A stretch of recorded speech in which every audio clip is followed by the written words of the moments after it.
Hey YouTube, what's up? Anyway, I was messing around with my bike a little bit, just cleaning some tools up and cleaning, getting everything kind of organized. And I saw this little box before, but never thought about it.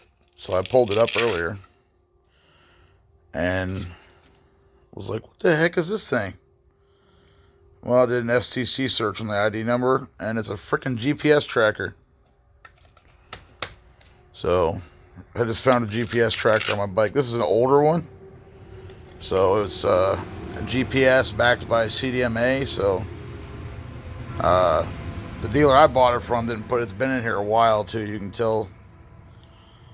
But the dealer I bought it from didn't put it in there. So and even if they did, fuck them. I'm pulling this shit out. So I don't want nobody tracking my bike. I mean, I don't know if they can still track it or not. It's pretty old, but who knows? But it's kind of creepy when you freaking find a GPS tracker in your vehicle. So whether it's a bike or car, doesn't matter. But I guess a lot of like special financing dealers use those.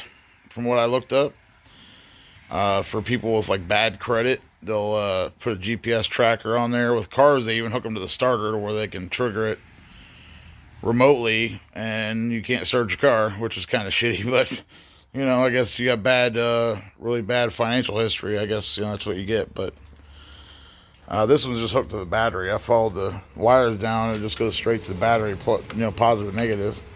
Usually they have four wires coming out of them from the diagram I saw. And two of them go to like the battery and then two go to like the starter or something. I don't know. But yeah, I'm pulling that shit out. So let me know in the comments if you guys ever found some shit like that in your car or bike or anything. So thanks.